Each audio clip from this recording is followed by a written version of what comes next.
Hello, everyone. Welcome to the Town Board meeting, December 18th. Please rise for the pledge. I pledge Allegiance to the flag of the United States of America and to the republic for which it stands, one nation, under God, indivisible, with liberty and justice for all. Thank you, everyone. Please be seated.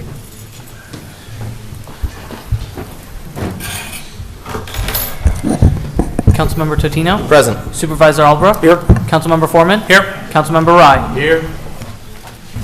I'd like to amend the agenda to add 2 items of special consideration. One for a resolution to extend the public comment period on Hudson Fjord Trail. And number 2, discussion of resolution to authorize the town of Fishkill police cadets for services via the green dump. I'll present that as a motion. Can I have a second? Second. All in favor? Aye. Okay, next up is acceptance of minutes. Town Board regular meeting December 4th. I'll present that as a motion. Can I have a second? Second. All in favor? Aye. Do we have any new employees today? I see none. Now, next up is privilege of the floor for general town items. This is the opportunity to speak about anything regarding the town of Fishkill.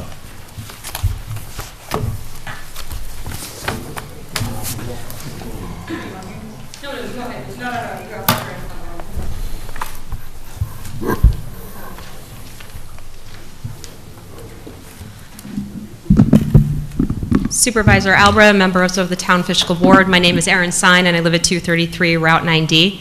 Thank you for the opportunity to speak tonight. I respectfully request that the Town of Fishkill formally join Cold Spring in petitioning the New York State Parks for an extension of the public hearing on the DGEIS for the Hudson Highland Fjord Trail.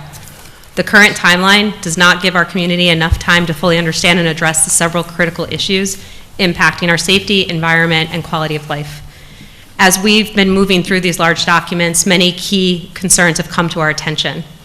1, incomplete traffic analysis. The DGEIS evaluates traffic impacts only at the entry points of Beacon and Cold Spring, ignoring the critical stretch through Route 9D, where multiple new parking lots are planned. This narrow, winding road is already strained, and without a full traffic study of the entire corridor, we risk dangerous congestion and illegal parking, safety hazards for pedestrians, cyclists, and drivers, and delays for emergency services compromising public safety. I am aware that there's been a separate traffic study for the Duchess Manor piece, but there is not a comprehensive study of the impact of these new traffic patterns along the entire corridor, of which we will not have 1, but 3 new parking lots that did not exist before. The DGIS claims 300,000, close to 300,000 additional visitations that, quote, would not have a significant adverse impact on traffic or emergency services. These conclusions are hard to accept without a comprehensive and realistic traffic analysis. Number 2, underestimated visitor impact. History shows that the visitation projections are vastly underestimated. The High Line, for example, in New York City projected 300,000 visitors, but saw 1.3 million in its first year. That's a 333% increase. I bring that up because the executive vice president of the High Line is now the CEO of the Hudson Highland Fjord Trail. Number 2, the walkway over the Hudson projected 268,000 visitors, but saw over 500,000 its first year.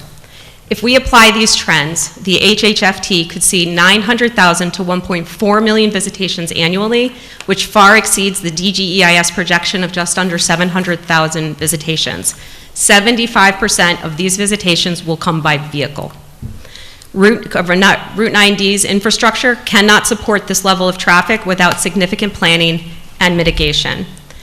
And lastly, an incomplete environmental review. The DGEIS does not adequately address the growing risk of wildfires in the Hudson Valley, which we saw this year especially. Drought conditions are becoming more frequent. Increased foot traffic raises risks of fires from discarded cigarettes, campfires, and other careless activity, as well as vehicle ignition.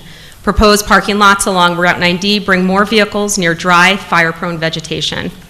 Without a detailed plan for fire prevention, mitigation, and emergency response, our forests, wildlife, residents, and our emergency service personnel are at serious risk.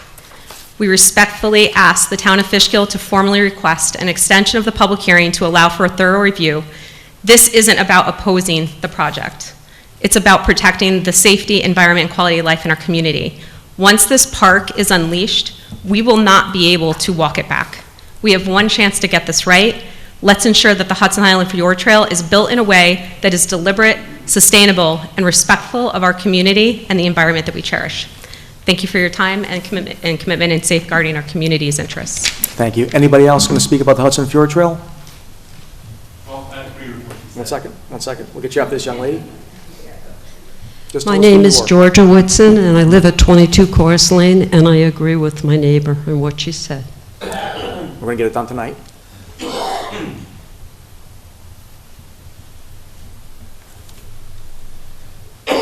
Gina Hanselman, and my husband over there, as you heard, we agree with Erin, Okay. very much so, and even more. Absolutely. Thank you. Any other comments with Hudson Fjord Trail?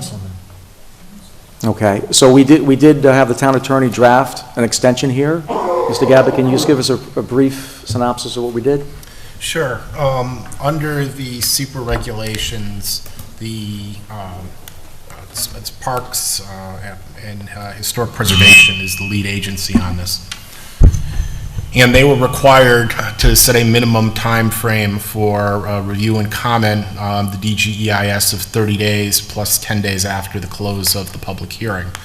They set a time frame which totals out to approximately 60 days, which, yes, is more than the minimum amount of time, but given the size of the document, the fact that it's being released over the holidays, the public interest in this project is just not a sufficient amount of time for the community, for the involved agencies, and really even the consultants on the project to review it and provide comment. So what the town board has before it this evening is a resolution. It goes to the lead agency, it goes to the governor, it goes to the consultants reviewing the DGIS, requesting at least a 30-day extension of time to review the DGIS, to hold the period open for an additional 30 days at a minimum. That's a reasonable request. They're not legally required. Taking it out to when? March 2nd, March 3rd. Right now, Because it's February 2 now, right? I believe it is, So yeah. that would be March 4 at a minimum. If they grant it. They're not Right. legally required to grant it. If there's good cause to grant it, they have discretion to grant it. I believe that there are multiple municipalities and other involved agencies who are sending letters and adopting resolutions similar to this one, and hopefully they'll be respectful for the people who are actually going to be impacted by the Fjord Trail and grant the extension, but we'll wait and see. I think that we've talked about this, and I've heard from a lot of citizens, and certainly here tonight, there's justification for being very, very, very concerned on pedestrian traffic. There is now when people are coming up to hike. So this while it's a beautiful thing when when you look at the pictures, the reality is what we're concerned about. And also the police enforcement. We get calls to zip down there all the time, and this could create a lot of issues. So I don't know, can we write something of additional concerns what do you think? Yeah, I have my notes here. I was going to, when we got that done for new and old business later in the evening, I was going to ask you to write a letter. We got U-turn problems, hikers going into private property, emergency service. The speed limit there is 55. I think it needs to be lowered. The ladies significantly, the visitor impact, and the parking lots, whether that's adequate enough or too much. So could you write us up something like that? Oh, sure. The town is listed as an interested agency on the EAF, so you have a right to submit comments in regard to any environmental concerns that you may have on the DGEIS, and it's the Hudson Highland Fjord Trail, as I believe the applicant is going to be required to address those in the final GEIS that they submit. So you're going to want to have all the board members, and I don't know if you want to have your engineers take a look at it too, or whatever it may be, and you're going to want to marshal all of your comments, and then we'll submit that as the town's comments as an interested agency on the DGEIS. You can speak at the public hearing too, of course, if you like, but if not, written comments are just as good. Yeah, I would like to do a written comment on behalf of the town board. Are you guys okay with that? Sure. Yeah. So I'll work with Mr. Gaba on it, and we'll just go individually. If you guys are okay with it, I'll have him send it out. Can we do something like that? That's fine. Can circulate, and if anybody'd like to add or modify, you Yeah. certainly can feel free to do that. Okay. That's good. Anybody else like to speak about anything town related? Louise Daniele, legal resident of over 30 years. The agenda packet continues to be non-transparent for some discussions, not all. I want to thank Carmine for actually attaching the contract so that the public could read it and understand it and not have a blank page. There is no attached documentation for discussion number 1 about school zone signs, and there actually are signs past Roselia and Yellen, so I'm not really sure why you need more signs if there are signs. Number 2, regarding the stipend for affordable housing program, about 5 or 6 months ago, the supervisor and the board stated at a meeting, you were taking those duties away from the assessor and giving them to the new comptroller. So now you're giving them back to the assessor. So my question is, who's been doing it for the last 6 months? So there's a $12,000 stipend for this year, and I'm not really sure if anything's been happening for the past 6 months. I'm hoping that you will now give the Affordable Housing Director, Christian, I presume, the authority to find residents on the current list to buy the 3 units from Toll Brothers. There are deserving residents on our list, and they should have the opportunity to buy them. The developer should not be able to pay the town back for a buyout for those 3 units, which I feel like it was just pushed to the side and maybe hope that you can just slide it in a resolution. So I'll be looking, so hopefully not. Discussion number 7, that's the resolution to adopt ARPA funding. There's no documentation for that. We document it every year after approving what we use the money for, so why is everything listed together? If you had written something on that, I wouldn't have had to research it myself and find out that there's an end-of-year ARPA obligation deadline, which is a federal requirement. So I'm just wondering, there's a part there that says lost revenue. The funds being listed are lost revenue. So I'm just wondering why that's called lost revenue and if you can explain it. And my point is really for the board members, because you're all the bag holders when it comes to our money, not just the supervisor. We used to get monthly reports through email from Sharon, the comptroller, that showed us accounts, spending, and other financial activities. If you don't receive them from the new comptroller, I would ask that you please ask for them and review them and make sure our finances are all in order and all bills are paid and paid on time. You are our financial watchdogs, so you need to make sure you are watching. And our town's end-of-year numbers are all good, or it will come back on all of you, not just one of you. And I also agree with the woman who spoke. I was probably one of the very few people who was opposed to the project from the beginning.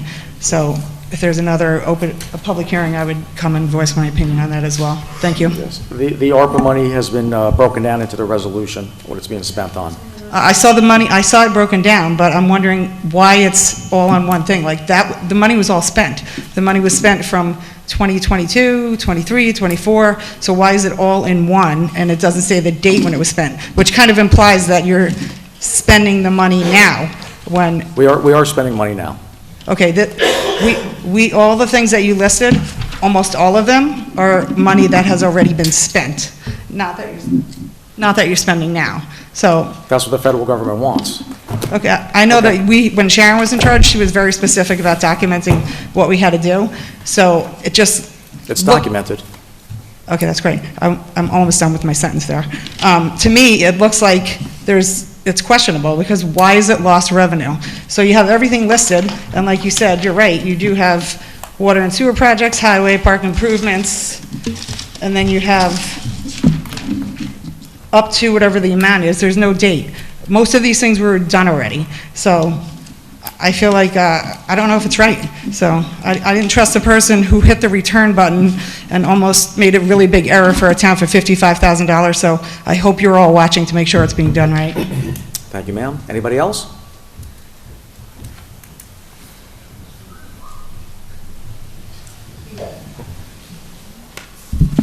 Thank you, Supervisor Albert, and the rest of the board. My name is John Testerman. I work here in the Highway Department. I just wanted to take a moment to thank you guys and to thank Highway Superintendent Carmine Istvan for the opportunity that I had this year to move up through the ranks. As many of you may know, I started here at the town a little over almost 7 years ago, over in the Parks Department side of things as a seasonal laborer. I moved up through the ranks over there to a groundskeeper, and then beginning of this year I came over to the highway as a laborer, and I got my CDL and became an MEO. I want to thank Superintendent Esteban for the opportunity and the ability to grow and to continue my career here in the town. So I think that's about all out of me. Thank you. Thank you. Well done.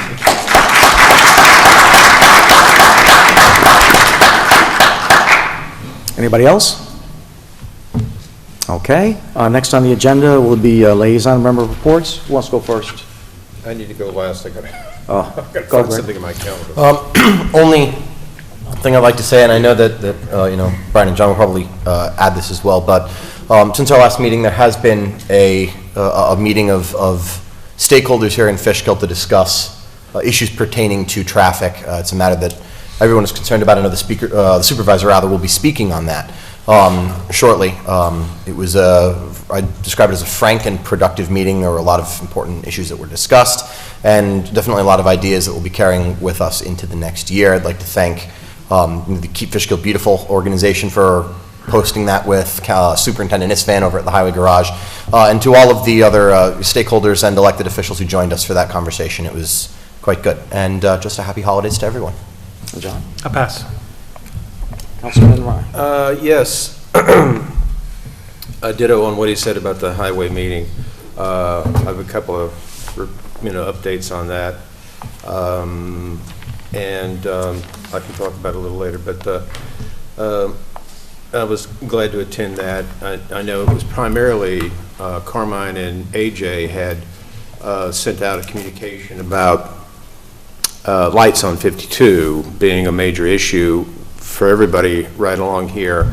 And of course, I told the board, I said, we got to get behind that, but it evolved, with your leadership into community and elected officials, and so it was really good to be there. And I know that there are some initiatives going on, and hopefully we can capitalize on that.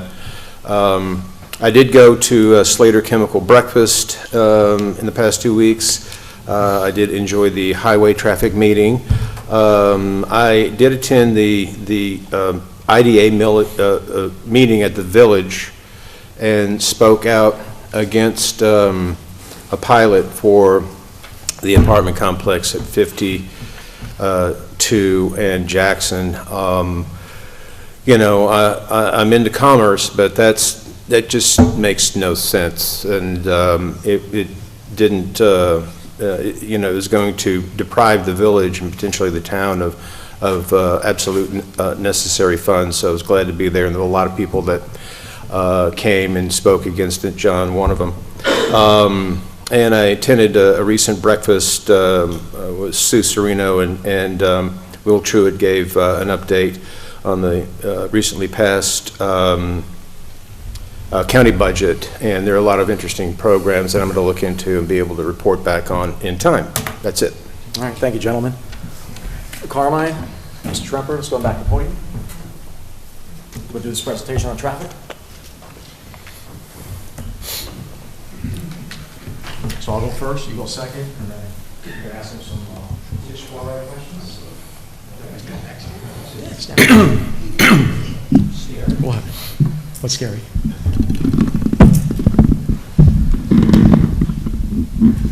It's right in your face. Okay.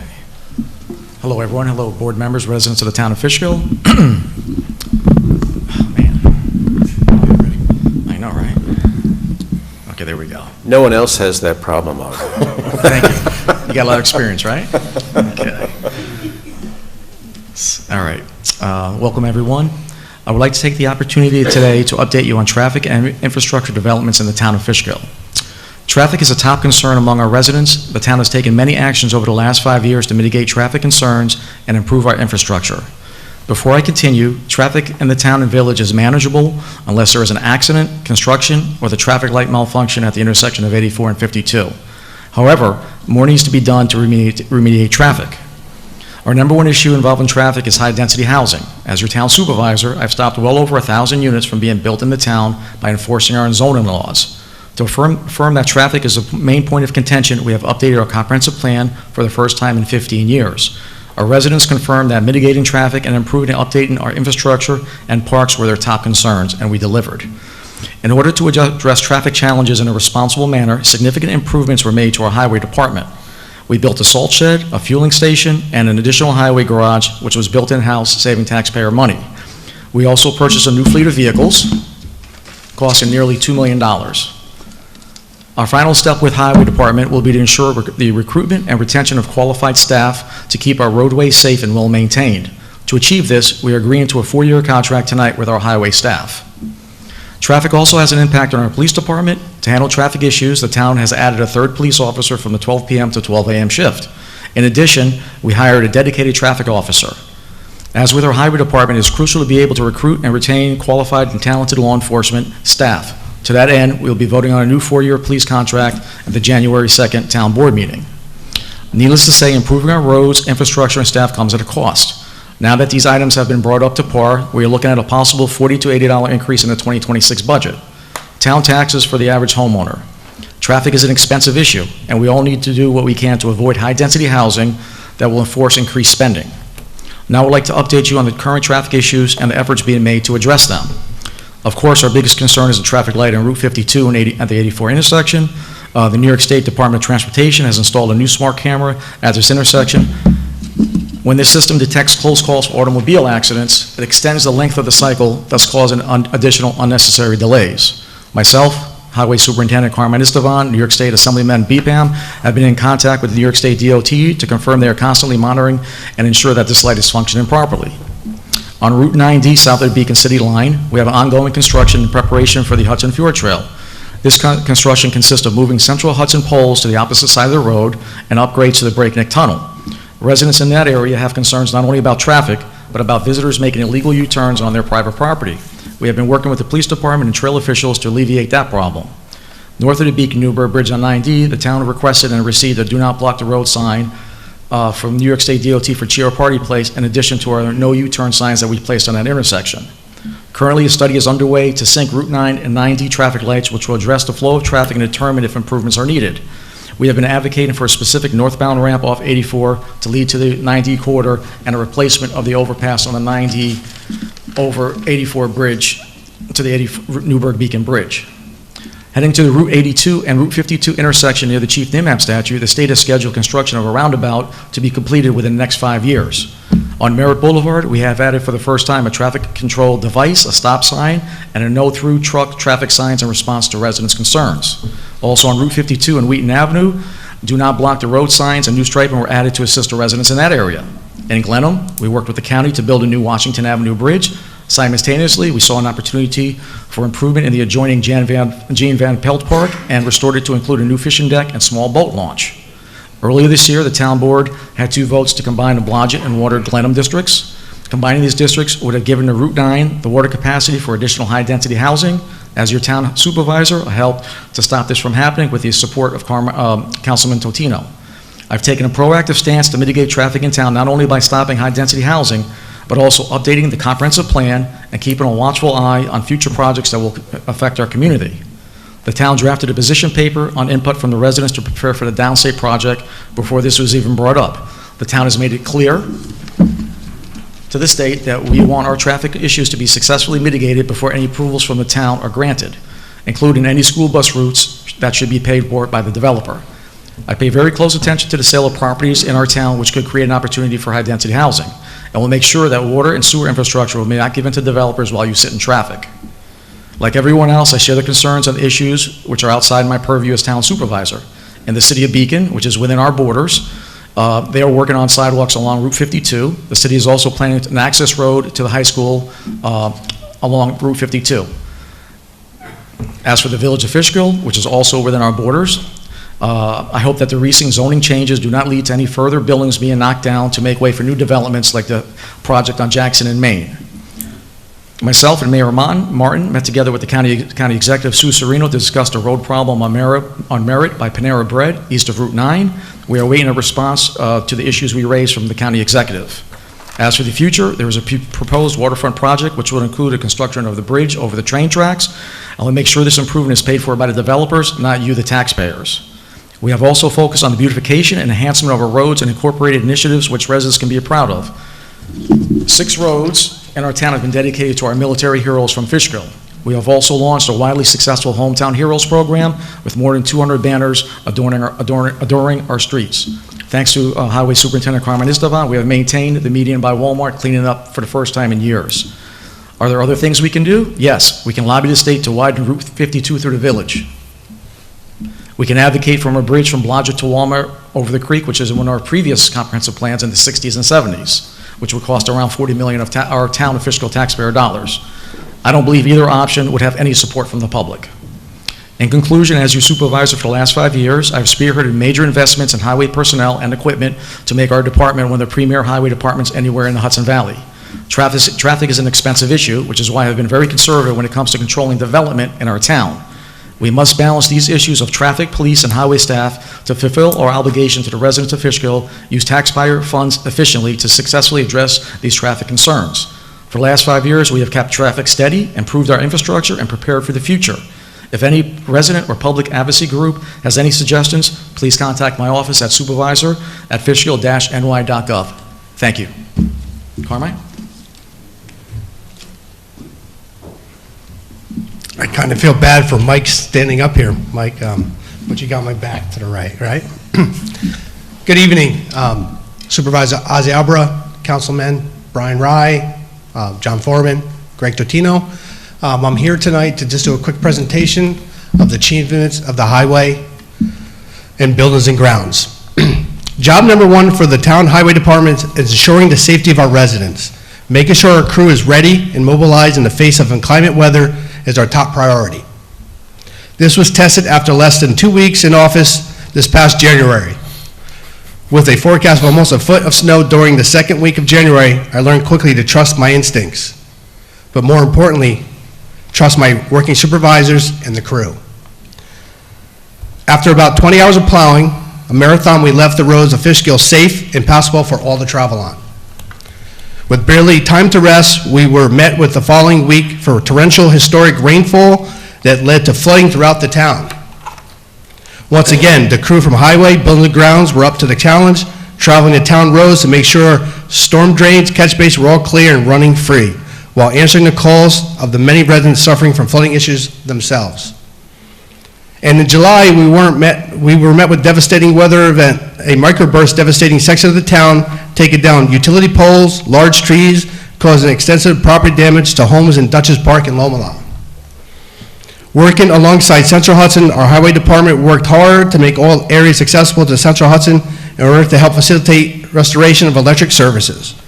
We also worked diligently to clear the roads of all fallen trees, debris, and we were making the roads passable for all residents.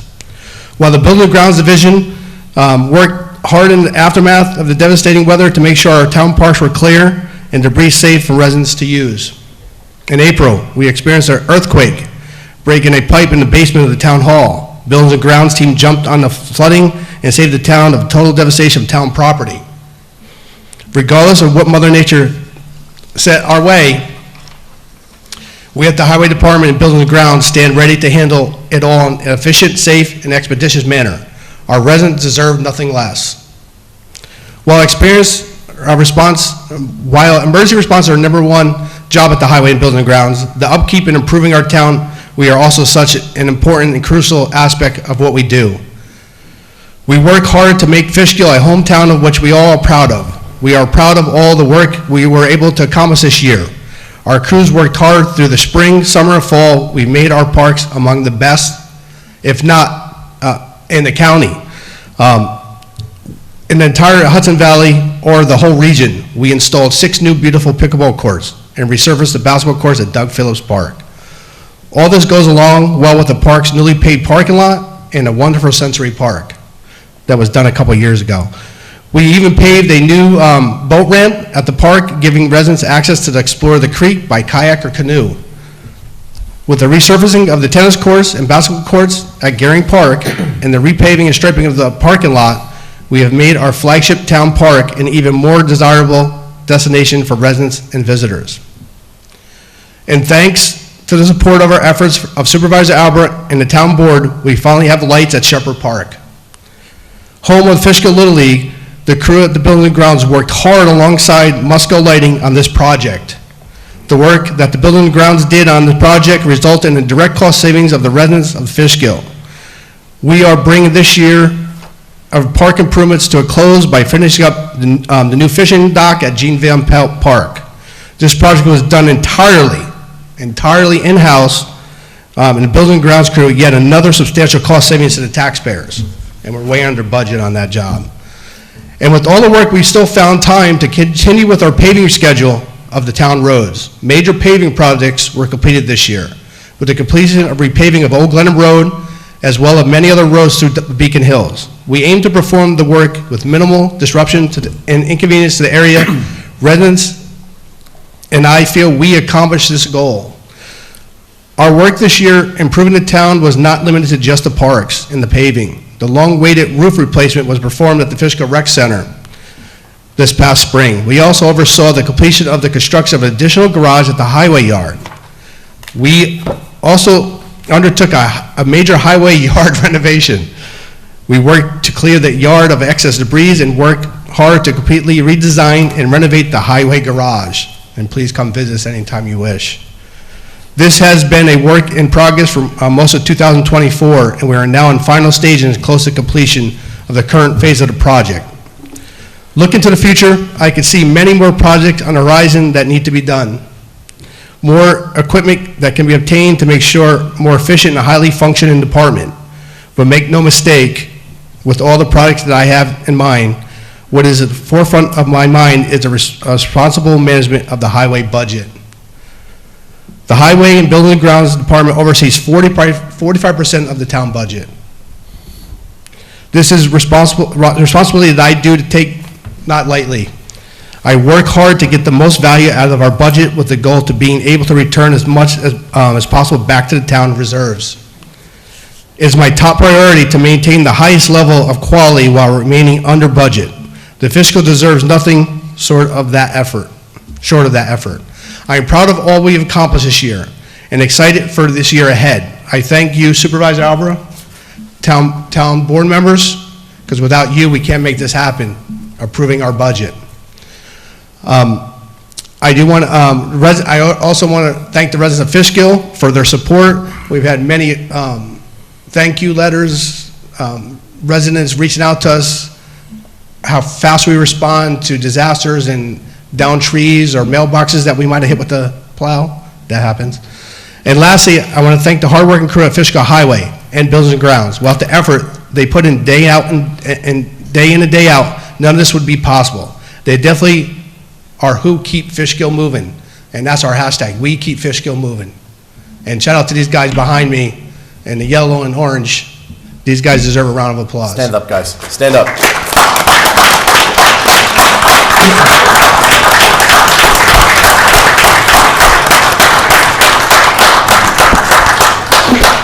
Just a couple key points and something I wrote down. I just want everybody to be aware that we have 20 full-time employees at the Buildings and Grounds and Highway and 6 part-time. That makes up almost 50% of the full-time employee force here in the town. The Highway, Buildings and Grounds make up 40% of the town budget, which I mentioned before. One important thing that we did was I was sitting under the town councils merging the 2 departments. That was a really good thing.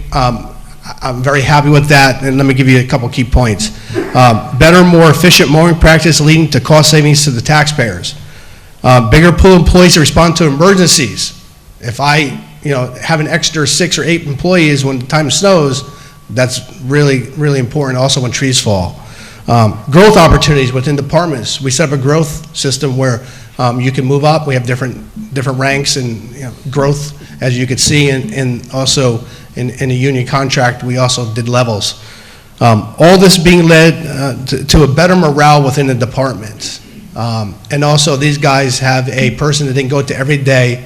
I'm there between 8 to 10 hours a day, 6 to 7 days a week. If they need me, they can call me, and I'm there to support them. And that's what I do. My role is to support. It's my working supervisors that actually get the job done, and the guys, the MEOs and the groundskeepers that actually physically get it done. I'm just there for their support and giving them the tools that they need to get it done. Just a couple other things, and I'm sorry to take a lot of time here. We responded to 25 calls from the PD dispatch this year, an average response time of 15 minutes. 3 calls from 911 dispatch, which we responded within 15 or 20 minutes, and we usually get those in the middle of the night, 2, 3 in the morning. We responded to 15 snow and ice events in 2025, 24, typo here, and using approximately 4,000 tons of salt. We plow a total of 56 lane mile roads. We plow the town village roads. We also, the county, since we do such a great job, the county subs out some of their roads. We also do for the county Red Schoolhouse Road, Osborne Hill, Baxterton Road, Chelsea Road, and Jackson. A couple of things that we did this year, and I mentioned we paved Old Glennon Road, we paved Maple, Bluegrass, Meadow, Grandview, Robin, Willow, Pond, Joy, Sunnyside Garden, John Bailey Way, Doug Phillips Drive, Berghoff, approximately 4 miles of new pavement we did this year. We striped all the yellow lines throughout the town. Every yellow line got refinished and redone, and we actually added a couple more roads that we actually put some lines in that never had them. Guerin Park received 3 new surface tennis courts with 2 nets, 2 new pickleball courts, and 3 new resurfaced basketball courts. Doug Phillips received 6 new pickleball courts, 1 new basketball court, new fencing, and a canoe launch. We repaired and replaced approximately 48 catch basins, installed 2,800 linear feet of drainage throughout the town. 2,800 linear feet of drainage. One job being approximately about 350 linear feet. We seal coated and striped the town hall, the PD, rec center. We recycled over 4,000 yards of clean material in our green dump. We recycled that stuff, and it was really good, the way we cleaned it up and made it clean and made everything work this year. And we oversaw the new construction of our highway garage. The best news that I have to present, I have 2 things, and one of them being Mr. Trumper here, is that we did this by all being under budget. To tell the town council, supervisor, that we're going to almost return back, because we're under budget for a whole year, almost $500,000 back to our reserves. So we did all this year, which was a pretty big amount of work that we did. These guys behind us, we did it so efficiently, we're almost $500,000 we're going to return to their reserves. That's under budget. So I'm pretty happy about that, and that's my goal, is to save the taxpayers money. But my biggest, and I don't really talk about it, I haven't talked about it, was very worried about announcing some of these findings, is that I tried ways to work with DWSP2, is something that Greg started and I took over. It's our water quality, and also monitoring our wells and if they're getting infiltrated with chlorides. We did receive a grant through the DWSP2 that, of course, I didn't speak about much, but it's about figuring ways to lessen those chlorides in those wells and make our quality of drinking water that much better. So we, through months, Kevin and I, my secretary, we went through meetings. We figured out ways that we can actually better manage our chlorides, and it was great. Also, Kevin McCarthy was able to get us a grant for safety also, which gave us a couple $1,000s for safety vests and hard hats. But the biggest news is that this past year, which I'm really excited about, and fingers crossed to announce it really early, is that our chlorides have substantially went down. As I was sitting on the town council, is that our chlorides were as up as 275 in the Brinkerhoff area, and that means that we have to notify the residents that their chloride levels are high. That means, if you have high, sodium, or if you have high blood pressure, it's not really good for you drinking that water. So we have Is that parts per million, or what is that? Yeah, I'll have the expert rate here. Okay. Explain to you. But the thing is that we achieved these goals. We brought them down from like 275 at the high point down to 180s. And that's a huge difference. And you can ask me how I did that. It's called about managing. I went to the neighboring HOAs, condos, townhomes, homeowner associations. I saw where they stockpiled their pile of salt, some near the wells. I told them that's not good. Some of them listened, and some other initiatives that we're going to work on. We did better practices at the highway. We're going to try to implement more of using treated salt, but also the guys understand that, they care. They understand. We made maps. These are our aquifers. And the 2 gentlemen, Isaiah and Gary, they understand that they're in a high important, well area, and they've been managing it very well in their areas. I give them a round of applause for doing that. But Mike, maybe you can explain these numbers, and something I'm very proud of, and I think we can keep these numbers really where they're at. Mike? So, just before you talk about the chloride levels, why don't you explain how the Merritt District and Brickell are running remedial action plan with the interconnection, and getting the chlorides down was part of the plan to be in compliance with the health department. Okay, I can do that. I'm going to just go off topic for a second, and I'll say, along with all the other things that Carmine does with the highway department, we don't talk about it a lot, but when we have a water main break or curb valve issue or a sewer problem, and we need his equipment to vector out a hole to do our repairs, I call him, and he and one of the guys back here show up and help us out completely. And it's a huge help. It expedites the repair of water mains, gets the water back on quicker. We just help them, easing the cost for the for the homeowner on 60 West Redoubt. So it's a big help, and it goes sometimes under the radar. Excuse me. So what the supervisor was talking about were recently, 10 years ago, 12 years ago, the snook wells were high in chlorides, maybe 15 years ago, and everybody wanted to use Brinkerhoff water to blend those levels down. And there was a big study and a lot of engineering studies and a lot of costs and a lot of kickback because the Brinkerhoff water was really for the Brinkerhoff residents. But by the time everybody was arguing about it, it turned out that the Brinkerhoff water became elevated in chlorides over 250, and the only way to blend the water at Snook to bring it below 250 was to use village water. That's a whole other topic that we could be here forever on. But for the last several years, the Brinkerhoff water has been in excess of the 250 milligrams per liter. The town board, using, I believe, ARPA money, has produced this interconnection that will soon be completed between Merritt and Brinkerhoff that will if there's an emergency at Brinkerhoff, that interconnection will help alleviate the emergencies at Brinkerhoff. And if there were water quality issues at Brinkerhoff, this interconnection is a huge step in those two water supplies. There's no storage tank at Brinkerhoff. They were in big trouble with the health department. This interconnection will offset those concerns. One second. So that interconnection, there was a plan to remediate those problems. When I took office, it was a $5.6 million plan. We've got that down to under $900,000 thanks to the good work of Mike Tremper. So I just want to say thank you, Michael. You're welcome. Thank you. That's what I'm supposed to do. That's what I'm get paid to do. But as a result, what Carmine was talking about, this effort for him to reduce the chloride in the Brinkerhoff wells. The MCL, or maximum contaminant level, set forth by the New York State Health Department is 250 milligrams per liter. Just for an example, if you look at the graphs I handed out, in 2023, which would be the same in 22 or 21, we are continuously over the 250 milligrams per liter. Keep in mind, this is an aesthetic limit. The health department doesn't deal with this like it was an arsenic or some kind of a dangerous chemical, but it's still a maximum contaminant level. It affects the taste of the water, how it affects the plumbing. There's a lot of issues with the high chlorides.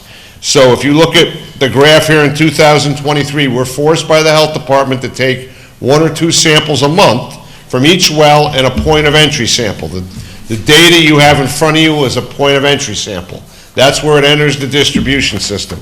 So look at 2023, there is 4 months under, there's 4 points under the 250 milligrams per liter. Look at 2024, which was part of Carmine's initiative that he talked about and he's pushing. There's no points over the 250. So it clearly shows you, I think there's a sampling error with that 5.7. I would throw that one out because it's way, way low. But you can see how we've progressively gone low. Camo Pollution Control is not a hydrogeologist. That's someone who studies the flow of salts in the waters and the water qualities. So I'm not an expert in that. I can just show you the data that we are collecting, And we are at points now in the Brinkerhoff water that we haven't been in 10 or 12 years. So I got to think that based on his initiative and what you see in front of you, there's some results there. So, Michael, if we continue down this path, would the health department have made us do a reverse osmosis system? No, I mean, No. If we continue on the old path. on the old path, there's one or two choices you probably would have made, and the town made some decisions years ago. Because of the high chlorides, we shut off well 3, which was a 600-gallon-a-minute well. It needed to be treated, filtered, but there was no reason to filter if it was high in chlorides. So now that if our chlorides are low, that's an extra, it's an alternative the town has now. They can treat that well, filter that well, and make it a viable supply of water, which was written off because of the high chlorides. If we had to go to a reverse osmosis or buy more water from the village to blend this, it's ridiculously expensive. Reverse osmosis for this system or for Snook is just financially not viable. So the efforts of controlling salt, and that's where the road salt comes from, and that's where the high chlorides come from, is road salt. And water softeners produce salt in the backwash, but the area up there is all have sanitary sewers, so it goes into the sanitary sewers and goes down to the Beacon and then goes out to the Hudson River. So obviously something's working there. Done? I'm done. Thank you. Thank you, Carmine. Thank you, everyone. Can we comment? And everybody have a Merry Christmas. Merry Christmas. Hey, Mike, can I ask you a quick question? You can ask me, it doesn't have to be a quick question. So on the West Redoubt Road, obviously that was a major issue. It was in Dutchess Park. Right. Just thank you for spearheading the project. Yeah, thank you. How long did it take? 2 weeks? Once I got the men scheduled there, it was about a six-day project, yeah. 6-day project. Yeah, we marked everything out. He actually bored under, the road had just been paved. The highway superintendent is very sensitive about digging up his new paved roads. So we bored under the road about 500 feet up to the clearest manhole, piped it in, and I think it's going good. And it's done? It's done, and it's within the number I told you. Thank you. That's great. Thank you. Fantastic. That's great. Again, happy holiday, Merry Christmas, or whatever we say. All that good stuff. Can I just make a quick observation? So, Mr. Trevor and Carmine, Mr. Trevor, I remember you took me on a tour of all the districts and all the projects going on, and I know people on the board and other people know how extensive it is. It's extensive. There's a lot of equipment, a lot of pipes, a lot of everything else you just don't think about, and so the constant care is commendable. But also, I know Carmine mentioned a while ago, I know before he became superintendent, highway superintendent, there was a question in your mind about how much salt we use, and you said you're going to look at that, and it's probably going to reduce the chloride in the water and improve it. And look at what you did. It's just fantastic, your initiative. So my hat's off to you, not this one, but the other one that I normally wear. But two things that you missed, Carmine. One was, and I'm glad that we did this, we changed parking on the street during snow. We have a new ordinance, and that was just like icing on the cake. Everything else that you did was great, but that's a nice touch, so people don't have to have their cars off all winter long. Just when it snows, get them off the street, which is common sense. And the striping, when you turn off at 52 into the drive coming up to the rec or the police department, you did emergency striping. I mean, explain that to people, because that's kind of a tribute. People who pull in don't know, if they see that multicolor, what that means. Sure. So what we do is I try to be creative. I like to have a little bit of fun when we do stuff, and the guys know that I like to, we do something, we want to have some fun with it and make it, happy. And what we did is, if you look at our memorial, what we did is we put together our 9/11 memorial. I put blue, red, and white, representing the emergency services of ambulance, police, and fire. So every time we go to that that area, you'll see those 3 different colors, and that's what it represents. And it's great. Yes. It's a nice touch. Yes. So people, when they notice it, now they get it. So, Yes. Yeah. And it could mean, red, white, and blue could mean many things, but that's what it means. So it was a nice little touch. Yeah. Yes.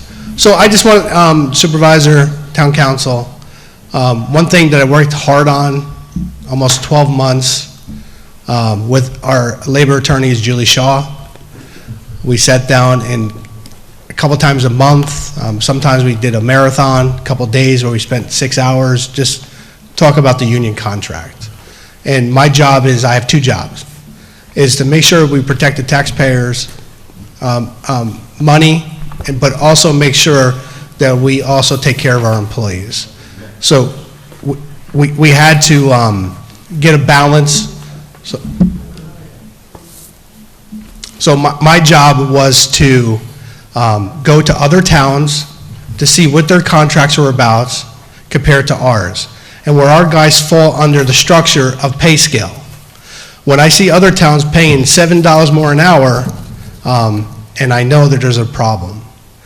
So we looked at the scales, we looked at averages, we came up with a contract. That's not the best contract, it's not the worst contract, it's somewhere in the middle in the county, but it gives our guys an opportunity to work here long-term, make this a career, and make a living. So this contract was worked hard. I constantly talk to the supervisor about the contract, always, and I reach out to you guys individually, tell you what was going on, if you had any questions.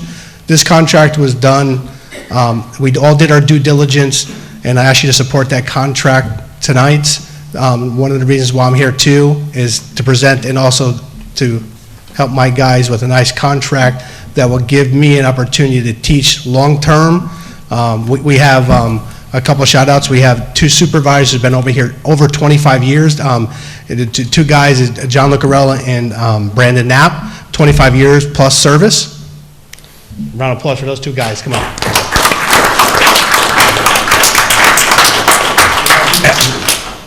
And I know he's gonna kill me later, but we have Dean Schofield, who's been here for 30 years.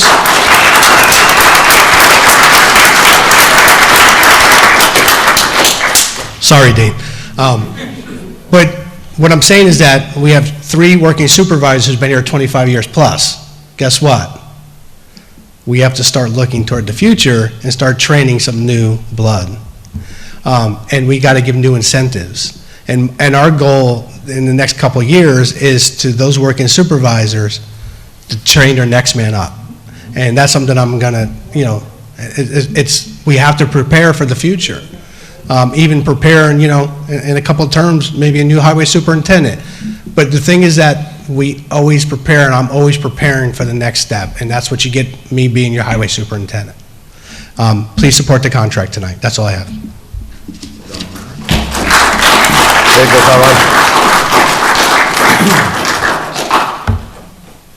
Thank you, Highway Superintendent Carmen Estevan and his staff. Today, we focused a lot on traffic, and traffic's not just sitting at the light waiting. It impacts everything. Your tax dollars, the roads, the aquifer, your drinking water. But rest assured, the town of Fishkill is on the right path. When I do my State of the Town for next year, I think the residents are going to be very proud of our infrastructure, our buildings, and where we're heading to the future. Nearly every major capital project is completed. We've gotten control over our chlorides issues, and we're looking at probably almost $300 million of investment coming into the town of Fishkill in the next 4 or 5 years. So our future is very bright, and I'm proud to be your town supervisor.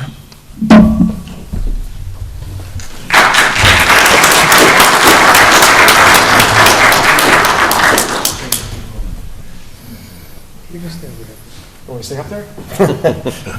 All right.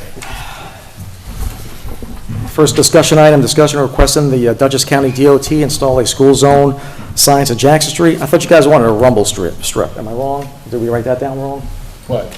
You got a rumble strip in that area? Somebody said rumble strip. Well, I mean, that came out of this discussion. People wanted rumble strips, but I don't know that we have a highway superintendent that would be happy with that.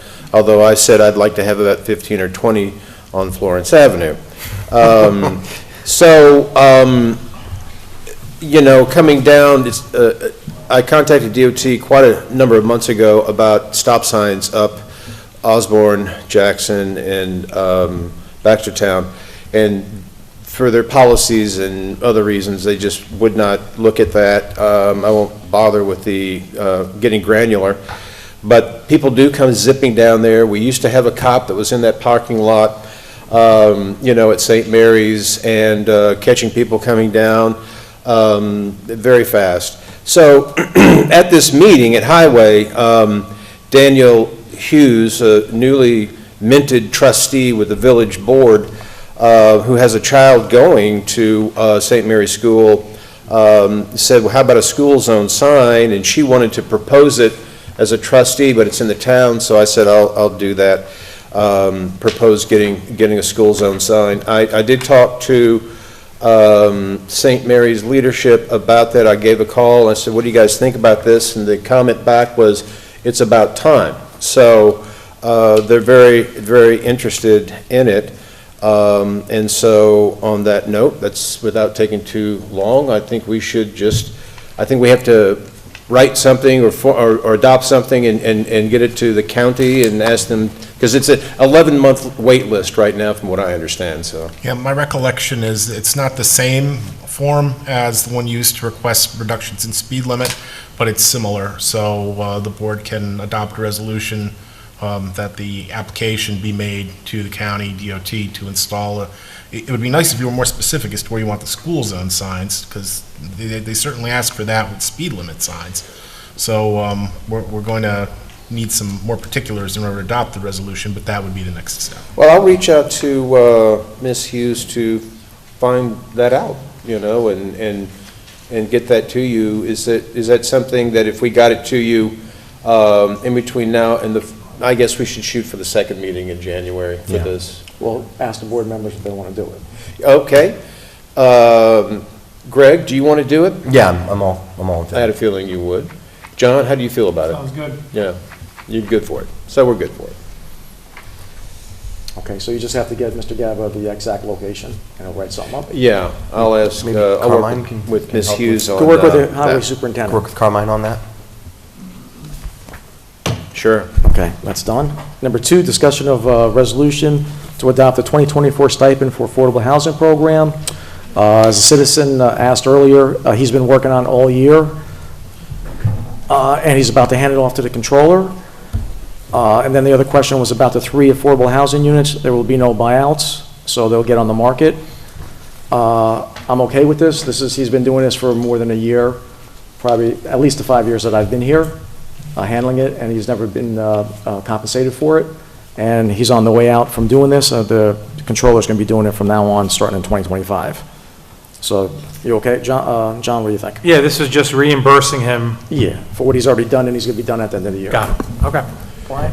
As you know, we talked about this, Ozzy, and I went and talked to Christian about this transition that's going to happen with our comptroller, and I'm setting up a meeting with both of them together so I can be involved and understand the information, but also we're going to work to see what we can do to make it simple and informative and on our webpage. So that's a step we'll take. Very good. Next up, a discussion of resolution for the Town of Fishkill Highway Department to enter an agreement with Teamsters Local 456. I'm good with this. John? Yep. Brian?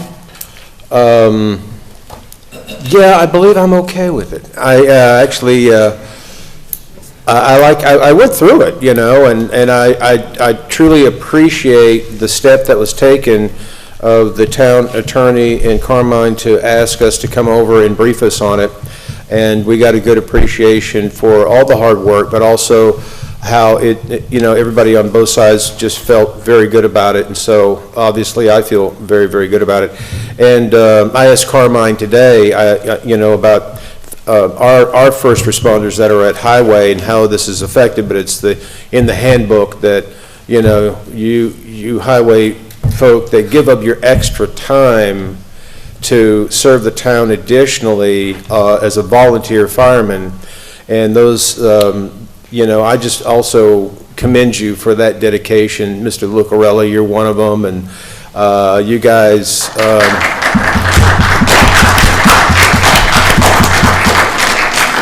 So I'm just, I'm proud of the highway, but also really grateful for your service, and I hope the citizens that hear this, it's a volunteer fire department, and please look into how you can serve your community by volunteering at your local fire department. Councilman Totino. Always been in favor, proud to vote yes tonight. Okay. Next up is a discussion of resolution for the amendment to extend the term agreement with Dutchess County Shared Services for crisis intervention. Everybody good with that? Yes. Next up, a discussion of resolution to accept a letter of resignation from Officer Sergeant James Spratt. Everybody okay with that? Yep. Yeah. This gentleman served at 9/11 as a New York City police officer, a great man. Number 6, discussion of Roundabout Fire District request to waive water and sewer charges. So, Mr. Gaba, we got two commissioners here. I'd like to get this done, so you can give us a brief synopsis of what's going on and how we can get this done. Sure. The Roundabout Fire District was added to... a little bit closer to Mike, please. One was Dutchess Park, which was sewer, and I believe Brinkerhoff was the water district. Yes. And they were undertaking to install the lines to connect the fire district property to the town's infrastructure.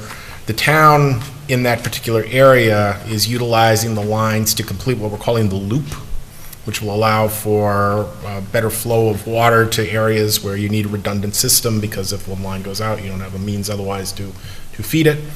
As a result of this, the town had a preferred plan for the lines to be installed to accommodate the town's needs.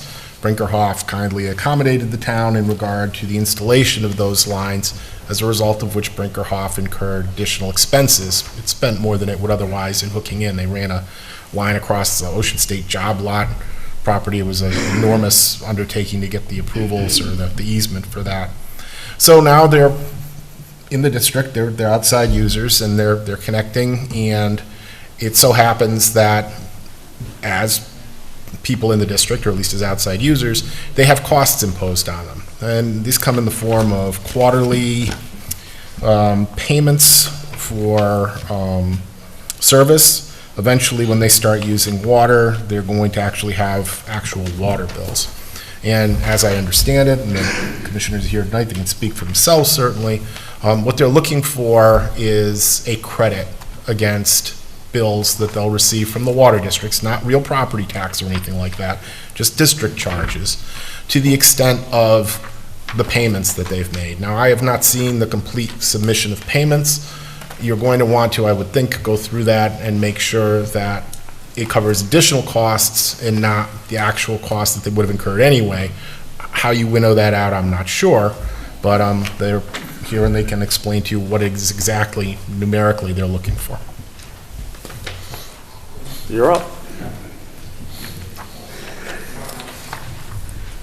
Hi, I'm Bill Muller, Chairman of Roundabout, and Dan Silvestri, we're both commissioners, and probably the two key people in making that building happen this year, finally. The costs that we're running on were estimated to get the water and sewer pipes, Ocean State, DOT, and everything that happened to make sure we got the water and sewer. Our costs are over $1 million just to do it. And there is the benefit to Roundabout, surely, but it's also the loop that was talked about earlier. We're providing probably the first link to that loop to get from Dutchess Park over to the other side of Route 52. There has been, I guess it goes back years, other administrations, it just didn't happen. So we're very glad to put the first piece in. We got a fire hydrant now on the other side of 52. I can't believe between two gas stations and so many other things over there, there's no fire hydrant. Had we had a fire on that side of the gas station, we'd have to run the hose back to the shopping center, shut down 52. Wow. So, it's a big benefit. There was, or it still is, a moratorium, I guess, because there was no water tank in Dutchess Park. One of the reasons that moratorium started out was because the Board of Health felt there should be a tank for fire protection. And without having that tank, you know, we're pretty lucky that we have hydrants. But this year, we had a case of where one pipe had to be fixed and there was no backup. And for about 6 hours or so, the chiefs had to arrange to have tankers available because we had no hydrants, we had no water pressure, and all of Dutchess Park had no water. So this loop in the future, going up to get up to Toll Brothers, fixes that problem as well. So with the money that we put in to get it to the firehouse, that's a big thing. The fire hydrant is a big thing. The backup, doing our part of the loop. And we felt that since we did a tremendous buy-in to provide that pipe and to fix so many other problems, and as well as support our firehouse and the hydrant, that we should be immune to the charges for at least a payback period. We did have a case once before of where they put a pump station at Station 1, and you know, we got a letter, I think, for something like 100 years of free water for the Rombauer Fire District because of it. And I understand they're going to put another something on our property, so I don't know what to ask for that. But anyway, this really applies to Station 2. We're getting very, very close. Traffic light went up yesterday. Board of Health gave us a letter yesterday. So a lot of pieces are starting to come in, and we felt now's the time to get all these things crossed and dotted and finished so that we can actually start asking for a CO and get in there finally. So let me emphasize that it is an unmanned firehouse, so there's really no one there. It's just it's basically a garage for our fire apparatus. Yeah, and one of the big reasons to get on the water system is the building is fully sprinklered.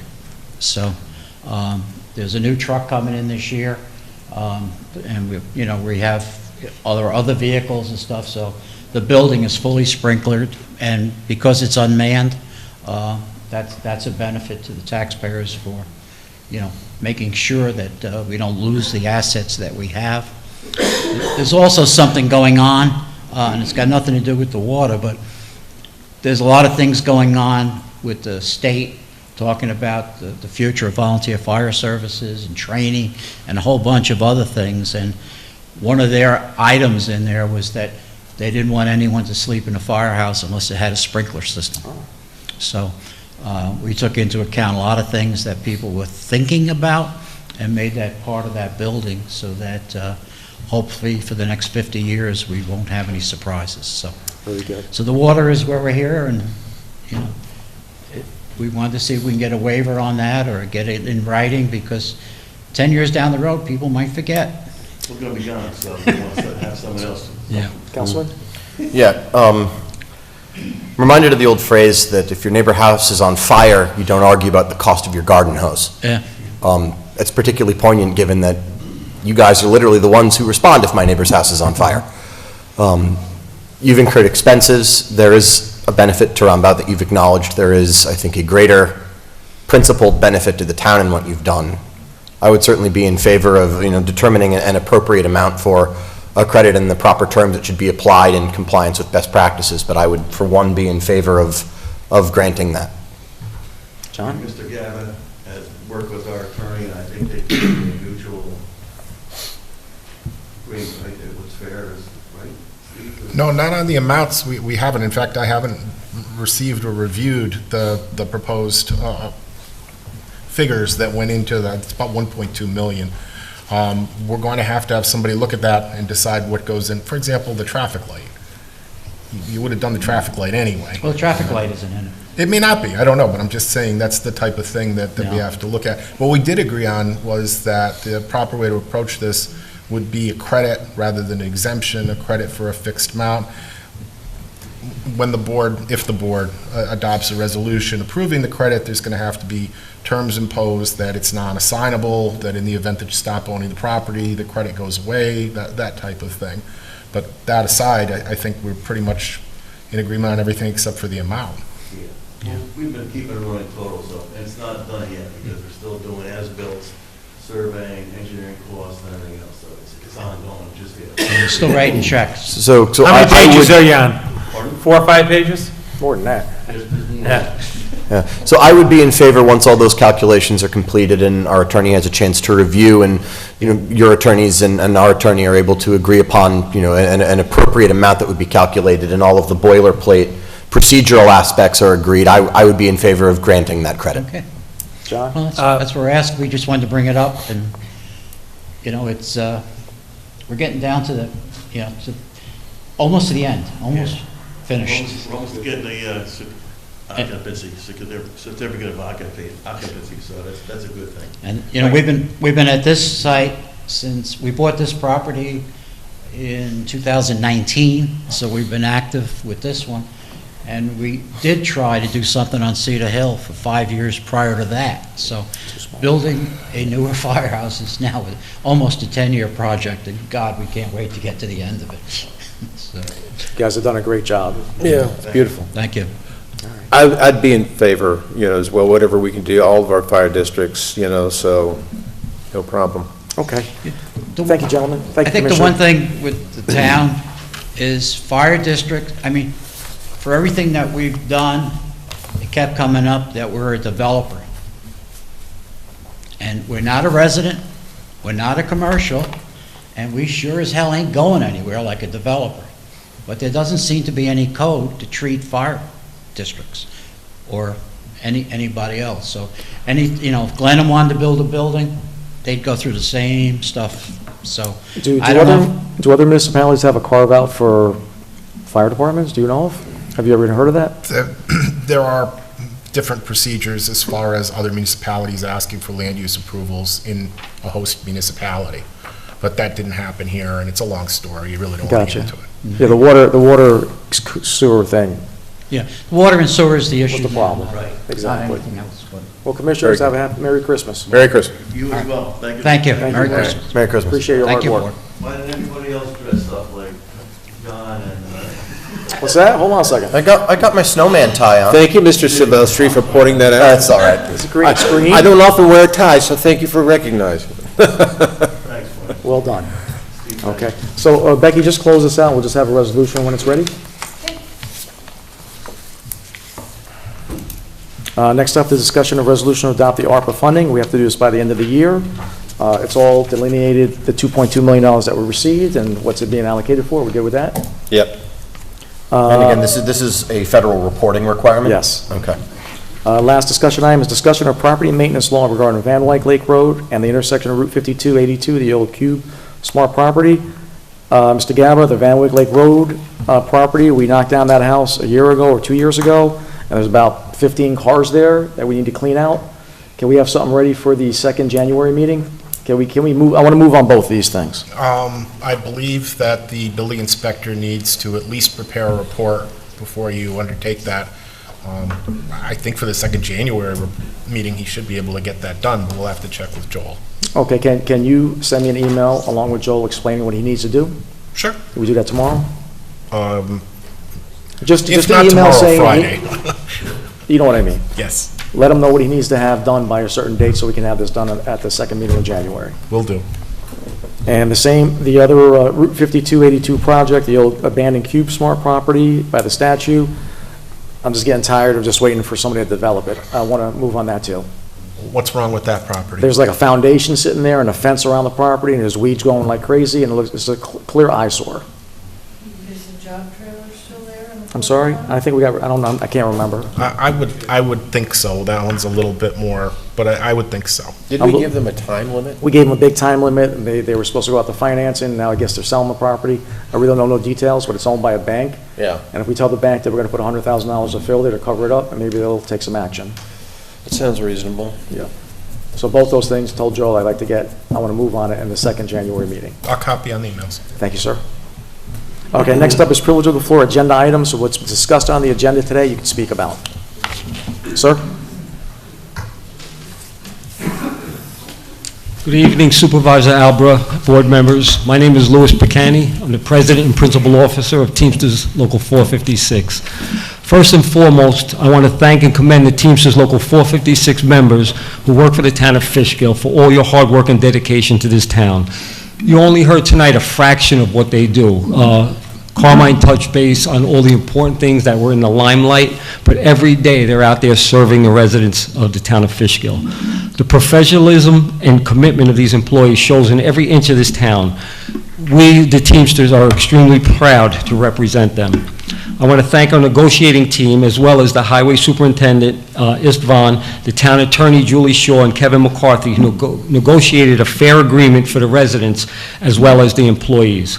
In order for a town to thrive, you must invest in your workers. And I believe tonight, with you supporting this contract, you did take an investment in your workers.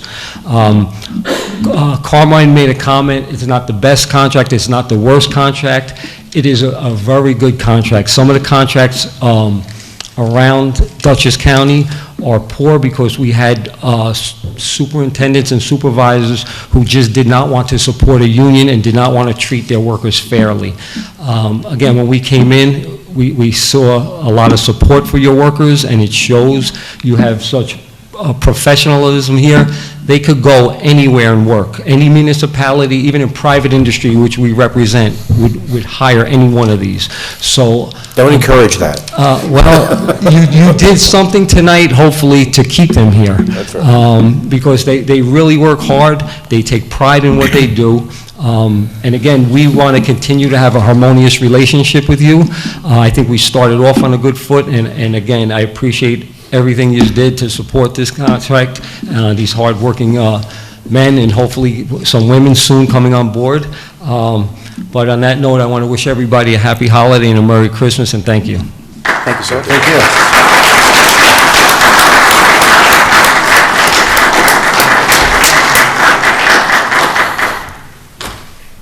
Councilwoman? Kenya Gadsden, good evening, everyone. I just had a question. I think I have a few questions.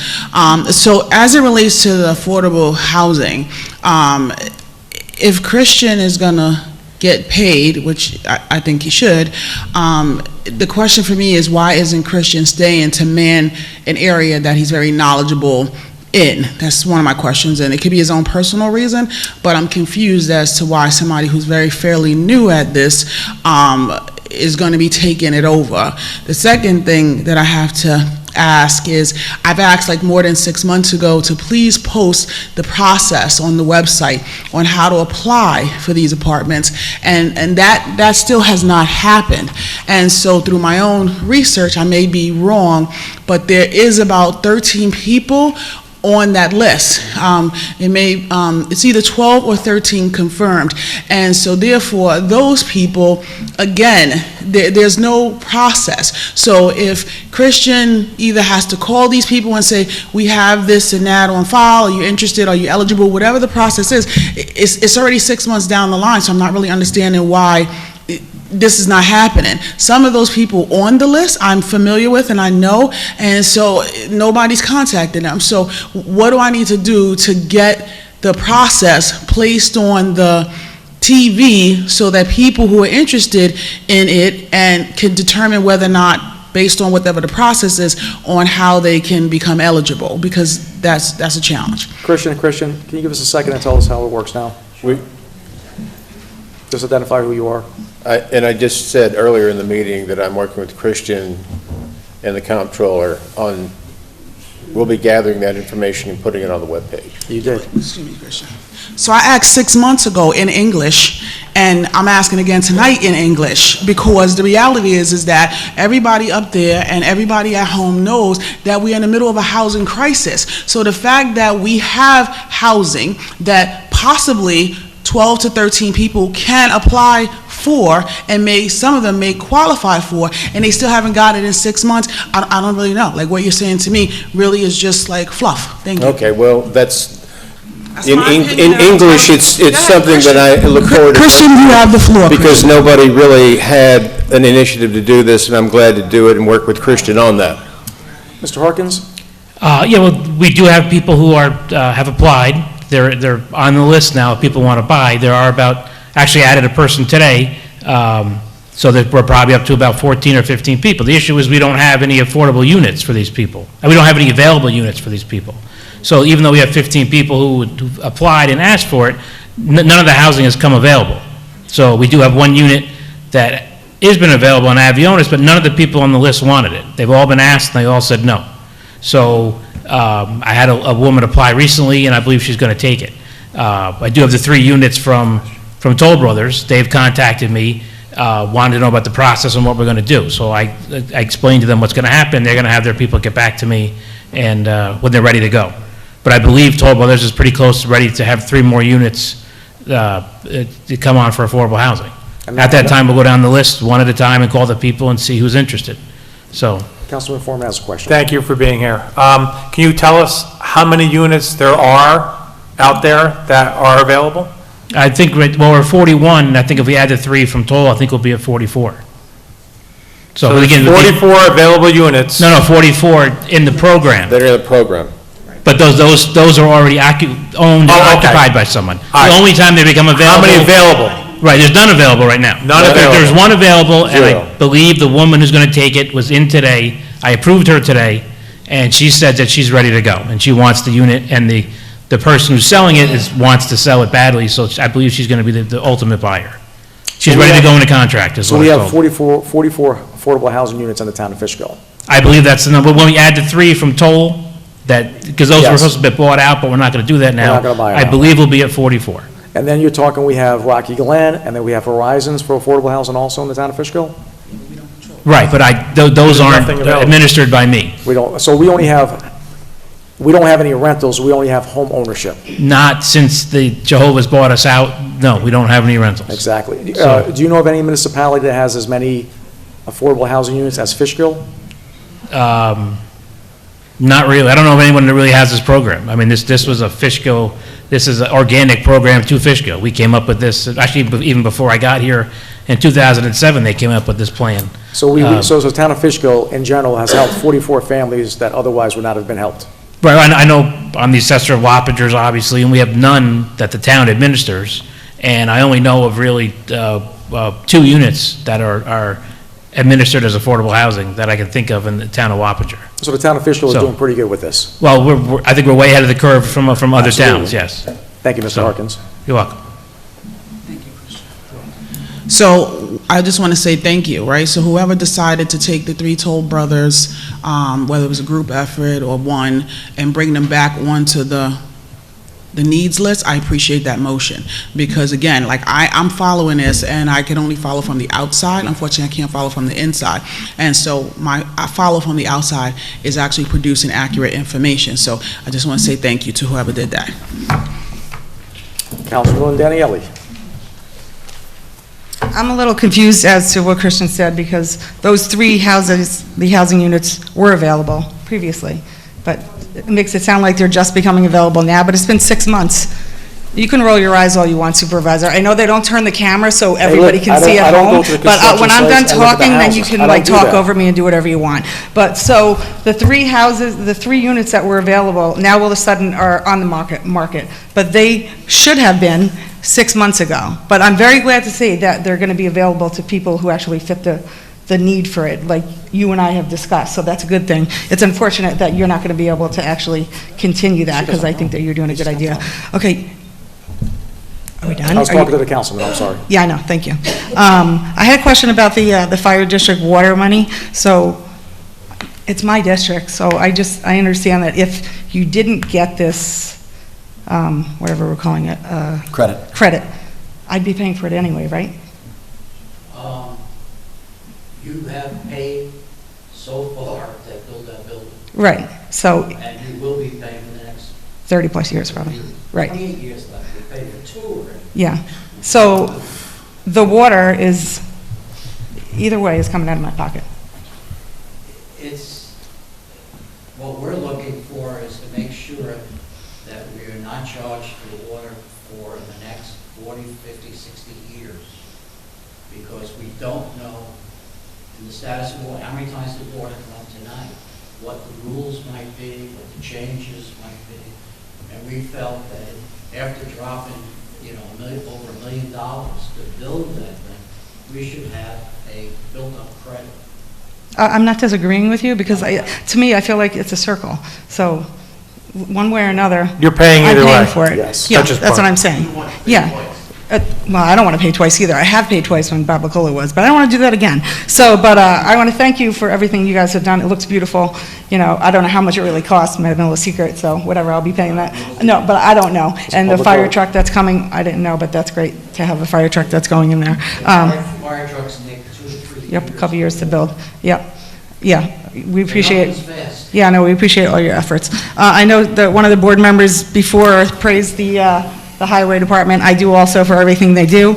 I know he only mentioned one person who was a volunteer fireman. There's numerous members who are volunteer firemen that we should also say thank you to, not just one person. So thank you to all of you who volunteer your time to be firemen. I did. And also, I want to thank Carmine. He did a great job explaining everything to everyone. And Mike Tremper is amazing. We're really lucky to have him and his whole team working for us. What he did in Dutchess Park, what he did with the manhole covers was really good too. They actually fixed them, working together with the highway, and they made them nice and flat and leveled it out, even though it was after we paved the roads. But they look nice in the end. So thank you to everybody. When you do this resolution, I still don't know why it's lost revenue. I know it's going to get passed through for the ARPA, but it says city. We're not a city, we're a town in the resolution. Thanks. Anybody else? Okay. Next up are resolutions. First one, resolution to set the amount of performance and maintenance security for SKLI Site Development Plan. I think just to be it resolved. Just the resolves are okay? Yeah.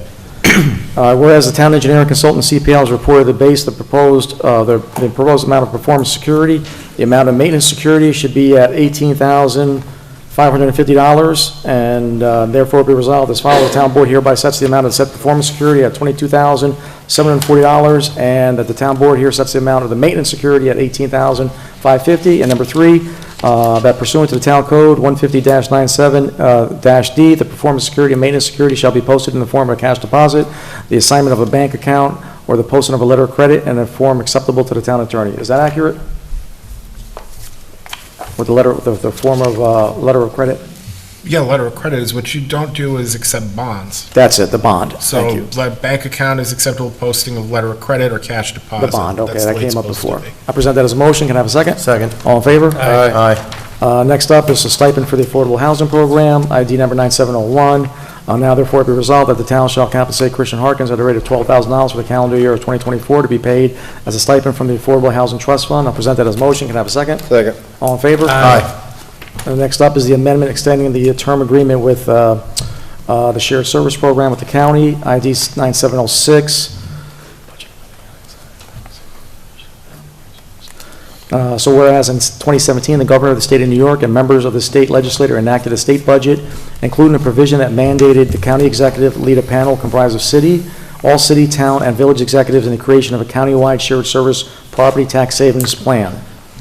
Whereas the panel formulated a plan that represented the hard work and dedication of the municipalities and participating school districts to save taxpayer dollars by reducing the cost, sharing services, eliminating duplicative service, and consolidating other efficiency activities. And whereas the county has implemented a municipal innovation grant through the Department of Planning and Development, and whereas the application of concerns providing the services and resources through the Dutchess County Crisis Intervention Team and training and behavioral evaluation assessment beat patrols, and whereas the possible best interest of the public and consistent with the law enforcement agencies, policies, and procedures, preempt circumstances requiring the arrest, possible incarceration, or hospitalization of people suffering from mental illness, substance abuse disorders, and those with special needs, to facilitate the referral to a community-based organization to provide resources and to effectively link the individuals to appropriate mental health or substance abuse treatment and the community through the DCCIT and beat patrols. Now therefore resolved that the town board of the town of Fishkill does hereby authorize the supervisor to execute the attached amendment to extend the agreement with the county in the County of Dutchess for shared service through December 31st, 2025, subject to the approval of the town attorney. I present that as a motion. Can I have a second? Second. Okay. All in favor? All in favor? Aye.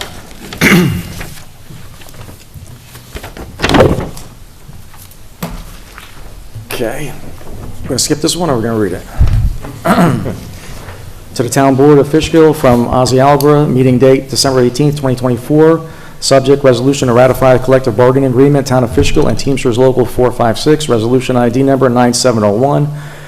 Whereas the negotiating teams for the Town of Fishkill and the Teamsters Local 456 Union have met and negotiated first collective bargaining agreement effective January 1st, 2025 through December 1st, 2028, which was signed by the Town Supervisor on December 10th, 2024. And whereas in accordance with Section 204-A of the New York State Civil Service Law, the Town Board is required by law to approve expenditure of monies required to fund the economic provisions of the parties' collective bargaining agreement. Now therefore it be resolved that the Town Board hereby ratifies the provisions of the collective bargaining agreement between the town and the union covering the period from January 1st, 2025 through December 31st, 2028, and authorize the funding of those monies necessary to implement the economic provisions of the parties' 2025-2028 collective bargaining agreement. I'll present that a motion. Can I have a second? Second. Real quick. Roll call. You did say 9701. It's 9707. The ID number? Yeah. I apologize. ID number 9707. Thank you for the correction. What do you want? Roll call. Roll call Yeah. vote. Councilmember Totino? Aye. Councilmember Foreman? Aye. Councilmember Rye? Aye. Supervisor Alborough? Yes. Motion passes.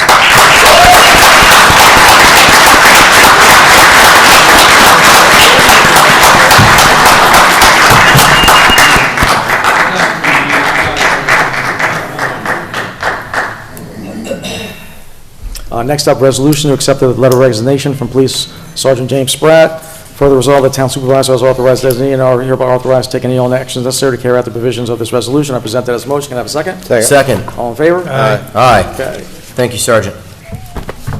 Number 6, resolution to adopt ARPA funding money. Town Board of the Town of Fishkill, from me, meeting date today, resolution to adopt the ARPA funding. This is the $2.2 million that we got from the federal government a couple of years ago. Resolution number ID 9719, whereas the American... Now therefore be it resolved. No, I'm reading the whole thing. Whole thing? Yep. All right. Whereas the American Rescue Plan, pursuant to the interim final rule, with amendments for the United States Department of Treasury, provides the city, the town, broad latitude to use ARPA funds for the provisions of government services to the extent of the reduction in revenue experienced due to the COVID-19 public health emergency, and whereas it is desired of the town board to utilize ARPA funds received from the town lost revenue to provide funding for the following capital improvement projects. Water sewer projects. The Merritt-Bickerhoff Water Interconnection. As I said earlier in the meeting tonight, I inherited a $5.6 million plan. I got it down below $1 million. We're using ARPA money for this, so this will be no cost to taxpayers.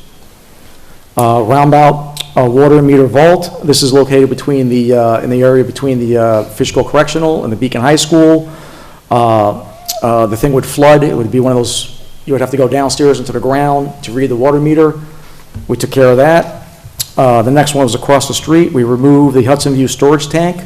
So we removed that storage tank, and we got a nice acre and a half of land that we dedicated probably last year to James Brown, a gardener that was a slave that ended up in Fishkill and became a prominent member of society. We decommissioned well number 3 for Bickerhoff. We provided the Bickerhoff Water Loop Extension site plan. We installed many generators. We did a water study for Chia Party, which is along Route 9D, just north of the Beacon-Newburgh Bridge on the left side. We also did a water study for McGrath, which is at the intersection of Route 52 and Red Schoolhouse Road. General administrative, highway, garage building, a sign machine, highway speed monitors, a mower, park improvements, pickleball court, sensory park, Doug Phillips and Maura Gearing paving, Van Pelt Park paving, baseball Little League lights, rec center roof, premium pay for essential workers. And whereas it is desired of the town board to allocate no more than $2.2 million of ARPA money funding for these projects, now therefore it be resolved that the town board of the town of Fishkill resolves as follows, that the town will allocate ARPA funds as follows. Number one, water sewer projects, up to $881,865 for improvements to the Merritt Bickerhoff water connection. Up to $59,375 for improvements to the Roundabout water meter vault. Up to $82,455 for the removal of Hudson View storage tank. Up to $872 for the Bickerhoff decommissioning of well number 3. Up to $55,350 for the Bickerhoff water loop extension. Up to $180,000 for generator installations to make sure when the power goes out, that we put these generators so your water wouldn't go out, so you would still have water. $30,000 for Chia Party and McGrath water study, and $275 for general administrative. Highway, up to $185,000 for the garage, highway garage building. $54,000 for the sign machine. $55,000 for highway speed monitors. What do we get, 12 or 13, Carmine? 14. So we're going to get 14 of these speed monitoring signs, and we're going to put them all across the town of Fishkill to monitor traffic and improve your quality of life. $22,000 for a special mower. Park improvements, $28,000 for pickleball, sensory. Up to $147,000 for Doug Phillips and Marl Gearing paving. $17,700 for Van Pelt Park paving. $270,000 for baseball field lights. Up to $85,000 for the rec roof. Up to $90,000 premium pay for essential workers. So your $2.2 million for the town of Fishkill was spent very efficiently and very conservatively for the benefit of the residents of the town of Fishkill, not the developers. So I'll present that as a motion. Can I have a second? Question? Question for Councilman Foreman. Where are we? Are these projects all 100% completed? The only one that some of the stuff we have to buy, the speed machines, the mowers, so some of these things are on order, and then the interconnection, the pipes are in, the vault, there's some electrical stuff there, and overall, this $2,247,000. We left a $20,000 contingency on top of that, just in case something happened with this interconnection. So it's possible we lose up to 20 grand in the whole project, but I don't want to be under budget on that one. So that's the only project that, once that bad boy's done, our water for Bickerhoff and Merritt, we should be off the health department remedial plan, especially with the drop in the chlorides for the first time since 2007. So you're talking 18 years. That's how long these problems have persisted. And then the only other major project that we have, which we're handling in-house, is the Glenham Pump Station by the Roundabout Firehouse, which should be around $900,000. So our major infrastructure, your buildings in this town, your parks, are in excellent shape. You're literally living in a community that's giving you Westchester County style living at a Dutchess County price. Councilman, do you want to say something? Yeah, I just wanted to flag for the clerks, Chia Party is misspelled in the resolution twice. It's CHIA at the beginning there. So I don't think we need to amend the resolution for that. No, that would be considered a typo. The same thing with city instead of town, just Yeah, when you put those the can just final be version in. corrected. Correct. All right, I'll present that as a motion. Can I have a second? Second. All in favor? Give that to John. John. John? Yeah. Thank you. Aye. All in favor? Aye.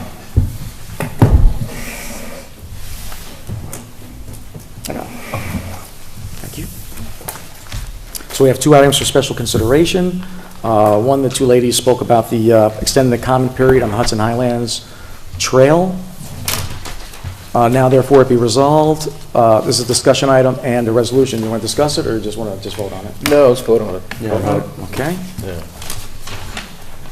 Now therefore be resolved as follows. Number one, that the town board hereby requests that the public comment period on the Hudson Highlands Fjord Trail be extended for at least an additional 30 days. And two, the letter communicating the town's request for an extension of the comment period along with a certified copy of this resolution shall be sent to the Commissioner of OPRHP and to Governor Kathy Hochul. And three, the town supervisor is authorized to execute the said letter, any other documents necessary to procure the extension of the public comment period. I'll present that as a motion.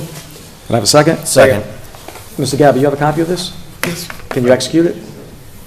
Can I execute? Draft the letter. Draft the letter to... Oh, yeah, no, I can draft the You letter. take care of that for me? Okay. They have to stay for the whole No, meeting. whoa, we're almost done. See, this is what happens. You let them take a union and they're all walking out the door. John Lubarello has to stay. Congratulations, gentlemen. None. Take care, guys. Good night. Good job. Merry Christmas. Merry Christmas, Happy gentlemen. holidays. Okay. The next one is discussion of resolution to reauthorize the Town of Fishkill Police Cadet Services for the Green Dump. The same thing, just go right to the resolution? Did we vote on that? No. We voted on it in 2023, we did not No, vote on no, it did in we vote on the Which public one? comment There period? was a motion and a second. Move in a second, but did we But- vote? All in favor? All in favor? Aye. Okay, 4-0. Next up, discussion of resolution to... Yeah, they were walking out. Discussion of resolution to reauthorize the Town of Fishkill Police Cadets for services for the green dump. So we pay them to hang out at the green dump to make sure nobody illegally dumps there. Everybody okay with it? Very good. I advocated for that, it's very good. You like that, right? Okay. Yeah. Now therefore be resolved, number one, the town board does hereby reauthorize the services of the Town of Fishkill Police Cadets.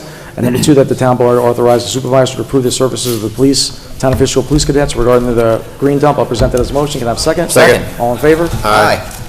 Okay. New and old business. Greg?